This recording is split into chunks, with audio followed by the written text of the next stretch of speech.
Quand je regarde Laurent Alexandre, sans mes lunettes, je vois ceci, et avec mes lunettes, je vois ceci. Néanmoins, tout ce qu'il dit n'est pas faux. La profonde révolution de 1890-1910, elle a finalement conduit à transformer des agriculteurs, des paysans, en ouvriers.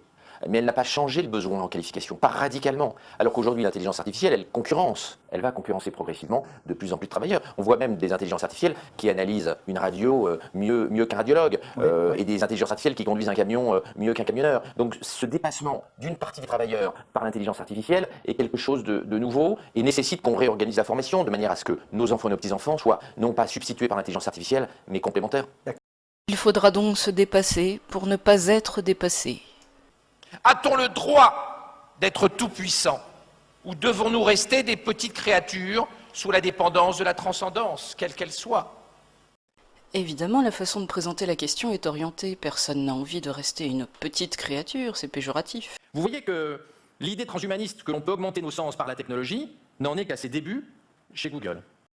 Kurzweil, à Vancouver, a expliqué longuement qu'il fallait que l'humanité se prépare à ces implants intracérébraux et soit prête à arriver à gérer cette pensée hybride, cette pensée où on a encore une partie d'intelligence biologique et où on a déjà une partie d'implant électronique, et d'arriver à gérer en parallèle ces deux pensées, cette pensée hybride que nous aurons à partir de 2035. La prédiction semble inéluctable. Le business n'est pas le problème c'est changer l'homme. Lisez bien ce qu'ont écrit les dirigeants de Google. Ils sont messianiques. C'est exact. Ce ne sont pas seulement des entrepreneurs. L'opinion va adorer. Qui va refuser de vivre plus longtemps et d'avoir un cerveau augmenté? Presque personne. Même la plupart des croyants vont vouloir être augmentés. La bataille entre le neurone et le silicium, elle est très incertaine. Mais il est clair qu'à l'horizon de quelques dizaines d'années, le cerveau biologique aura perdu la bataille. C'est un fait, les machines peuvent être plus performantes que l'humain, c'est dans ce but qu'elles sont créées. Bon, je sens que ça ne vous attire pas énormément. De l'utopie googlienne à la dystopie, c'est-à-dire l'anti-utopie, mélange de 1984 d'Orwell, du meilleur des mondes, d'Huxley, de Minority Report et de Gattaca, il n'y a qu'un pas. Le danger d'avoir un monde à l'Élysium est là, avec une ville citadelle, des métropoles où se concentrent les gens comme vous. C'est ici que l'on s'aperçoit que les films dits de science-fiction sont en fait prédictifs. Il va falloir traiter et adresser beaucoup d'enjeux. La neurogénétique, la neuropolice, la neurojustice. La justice aurait-elle le droit de lire dans nos cerveaux lorsque nous serons implantés? La neuromédecine, le neuromarketing, la neurogéopolitique. Que deviendraient les pays qui font de la sélection des embryons sur place intellectuelle, enfin, tout du moins ceux qui refuseraient de faire de la sélection d'embryons face aux pays qui accepteraient de faire de la sélection d'embryons sur la base du QI futur? Il y a là une espèce de neuro-guerre géopolitique en puissance, perdue d'avance par ceux qui refuseraient la sélection, quoi qu'on y pense d'un point de vue moral et politique. Comprenons bien, refuser le transhumanisme, refuser d'être implanté électroniquement ou génétiquement modifié, c'est perdre la guerre. En tout cas, la mort de la guerre n'est peut-être pas encore là, car l'opposition entre les bioconservateurs et les transhumanistes pourrait être extrêmement violente, notamment sur la question très sensible du cerveau. Et je vous rappelle que, par exemple, la religion catholique pense que l'âme est donnée par le Seigneur et n'est en aucun cas une production de nos neurones. Des conflits idéologiques et philosophiques majeurs pourraient apparaître sur cette question du contrôle du cerveau. Ce monsieur annonce une guerre entre bioconservateurs et transhumanistes. Mais qui fait la guerre à qui? Si on refuse d'être implanté électroniquement, modifié génétiquement et dominé par la machine, il ne s'agit que de se défendre, c'est de la résistance, il me semble. Les technologies que nous connaissons aujourd'hui sont ce qu'on appelle une GPT, c'est-à-dire une General Purpose Technology. Elles posent d'énormes problèmes, mais il ne faut pas oublier que ça n'était pas mieux avant. Le passé était épouvantable. Rien de tel qu'un tableau sinistre du passé pour faire accepter un futur des plus inquiétants. Mais même des pointures dans le domaine n'ont pas l'air de déborder d'enthousiasme. Le fondateur de DeepMind, grande entreprise d'intelligence artificielle qui a été rachetée il n'y a pas longtemps par Google, le fondateur de DeepMind a déclaré « L'intelligence artificielle peut exterminer l'humanité dès le XXIe siècle ». C'est d'ailleurs l'une des raisons qui a poussé Google à créer un comité d'éthique sur l'intelligence artificielle. De même, Hawking, vous l'avez probablement vu, a écrit une lettre au Guardian avec plusieurs amis physiciens et prix Nobel, dans lequel il s'inquiète du risque majeur que prend l'humanité avec l'intelligence artificielle dans les 30 à 40 années qui viennent. Cependant, ces technologies existent bel et bien, et Laurent Alexandre veut nous convaincre qu'il serait dangereux de les bouder. Alors Plumine propose justement qu'on se serve de la génétique pour aider les gamins, c'est-à-dire qu'on repère les gamins qui ont des variants génétiques qui vont pas leur faciliter la lecture, qui vont leur rendre la lecture difficile, et qu'on mette le paquet sur ces gamins-là. Donc c'est une sélection génétique, non pas pour stigmatiser, mais au contraire, pour renforcer l'enseignement et pour dépister très tôt les difficultés qui vont apparaître chez ces gamins moins favorisés sur le plan génétique. Ça pose bien sûr des problèmes éthiques, moraux, philosophiques énormes, surtout dans un pays comme la France où la plupart des gens pensent que l'intelligence et les capacités cognitives sont acquises. Et pas du tout d'origine génétique. Il y a un consensus en France et on est probablement le dernier pays au monde à penser que l'intelligence n'est pas génétique. Parce que vous dites dernier pays au monde, quand vous observez, il y a déjà des pays qui travaillent à... Bon, l'Asie n'a aucun tabou sur la génétique de l'intelligence et on sait qu'il y a des pulsions eugénistes extrêmement fortes de la Californie à la Chine. Ça va poser des problèmes moraux énormes, mais comme vous le savez, les principes moraux, les principes éthiques ne sont pas les mêmes à Paris et à Shenzhen. Oui. Est-ce qu'il va y avoir une course à l'intelligence entre les êtres humains? C'est probable. On voit que certains pays d'Asie, comme Singapour, s'enorgueillissent d'avoir le meilleur QI moyen au monde, 108, s'enorgueillissent d'être numéro 1 mondial dans PISA et d'avoir un niveau de vie qui est presque le double du niveau de vie des Français. J'ai peur que l'Europe ne voit pas arriver cette course à l'intelligence et ne comprenne pas qu'alors que nous sommes repus, tranquilles, zen, l'Asie veut prendre sa revanche et qu'elle veut prendre sa revanche justement par la guerre des intelligences. Laurent Alexandre ressuscite une vieille hantise des Européens qui pousse à penser que le danger ne réside pas dans le transhumanisme lui-même, mais dans les Asiatiques. Alors que dire des requins d'outre-Atlantique? Des brevets de sélection génétique de la filiale de Google, mais les problèmes d'eugénisme se posent aujourd'hui. Dans un pays comme la France, on supprime déjà 97% des enfants trisomiques dépistés.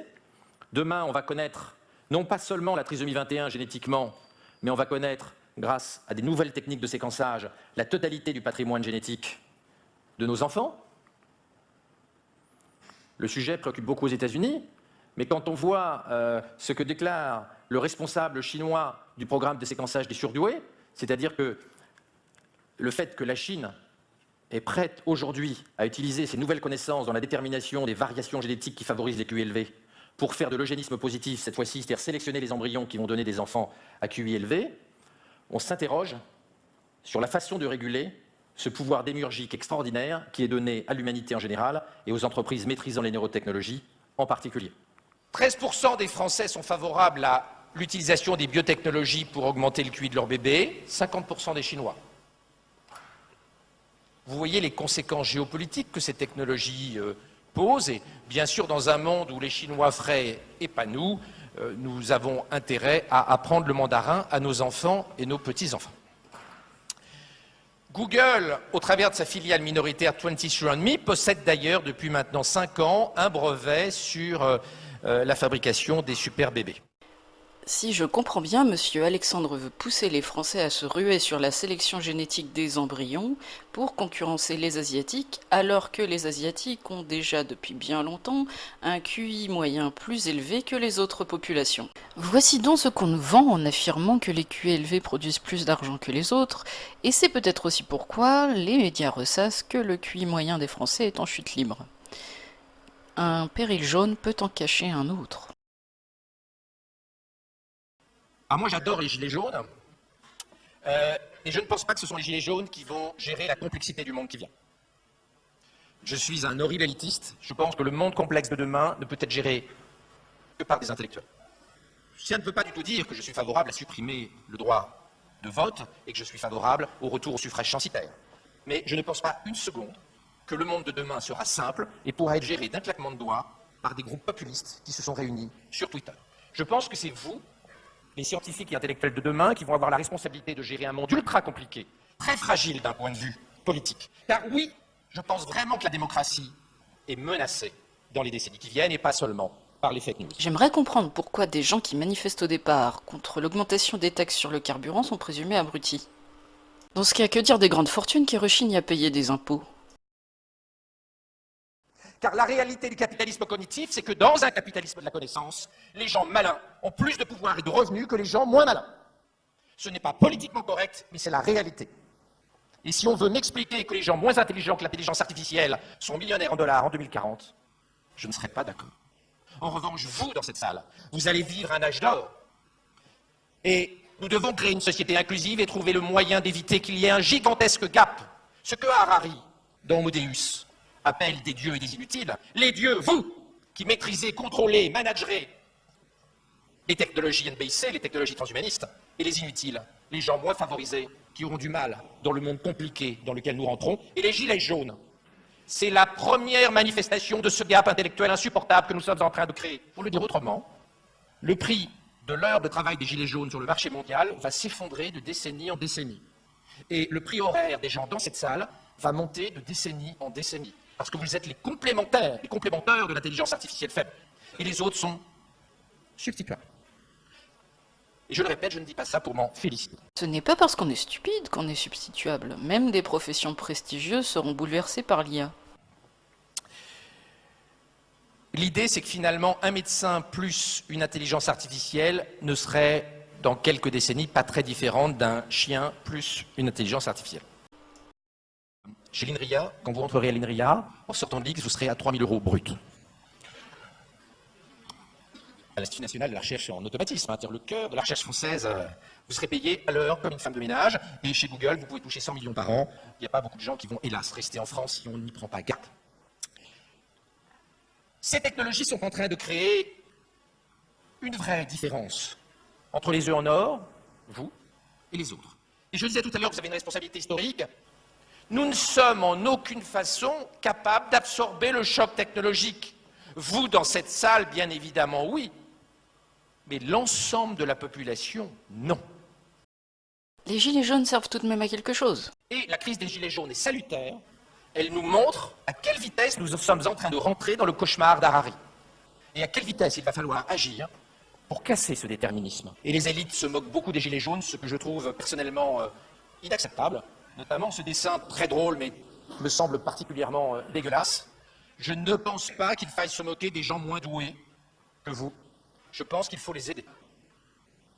L'égoïsme de classe, l'égoïsme intellectuel qui nous pousserait à accepter ce monde à deux vitesses est inacceptable. Monsieur est trop bon. Je reprends les termes d'Harari, non pas pour m'en féliciter, mais pour alerter tout le monde sur le fait que la crise des Gilets jaunes n'est pas un épiphénomène, elle est là pour 100 ans. Et c'est vous qui la résolverez. Pour ces pauvres gilets jaunes pas très malins, heureusement la solution paraît toute trouvée. Pour éviter d'avoir une crise des Gilets jaunes pendant 100 ans, certains proposent qu'on utilise les technologies transhumanistes pour faire du neuro-enhancement, pour augmenter le cerveau des gens moins favorisés.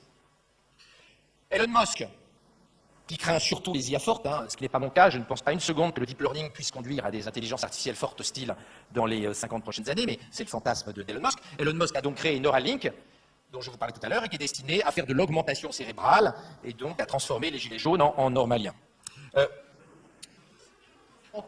Et les élites se moquent beaucoup des gilets jaunes, ce que je trouve personnellement inacceptable. Par bonheur, les technocrates vont sauver le monde. Ah, moi j'adore les gilets jaunes, et je ne pense pas que ce sont les gilets jaunes qui vont gérer la complexité du monde qui vient. Je suis un horrible élitiste, je pense que le monde complexe de demain ne peut être géré que par des intellectuels.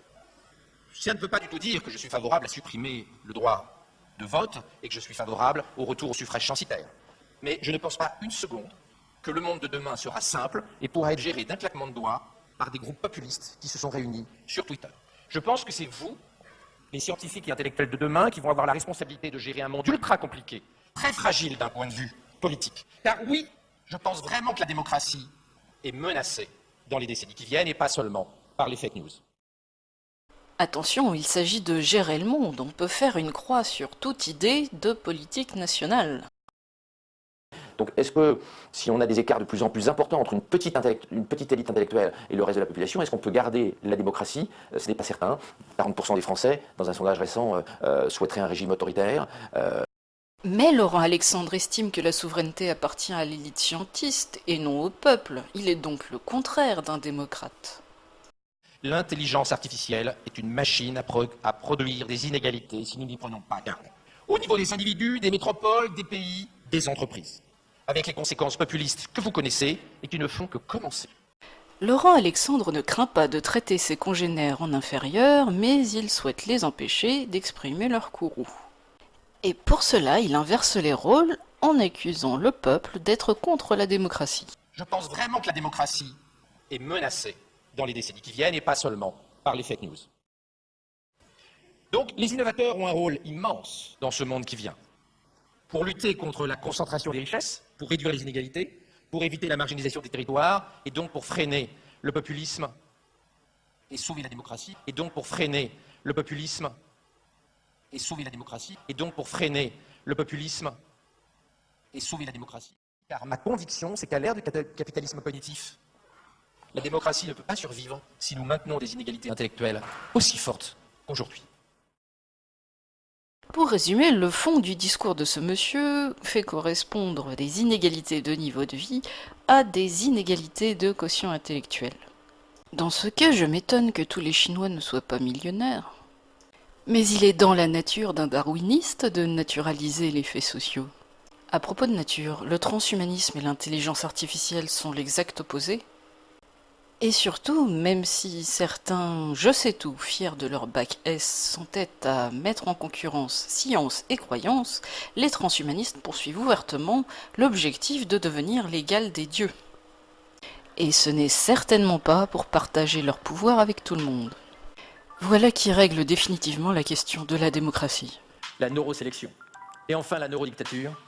Et je le répète, l'un des grands enjeux, c'est d'assurer la démocratie neurologique qui devient le premier droit de l'homme, puisque la préservation de notre libre arbitre, la sécurité de notre cerveau est bien au XXIe siècle l'essentiel, et une dictature qui prendrait le contrôle de notre cerveau serait une dictature éternelle que l'on ne pourrait pas abattre, contrairement aux dictatures du XXe siècle qui ont finalement pris fin.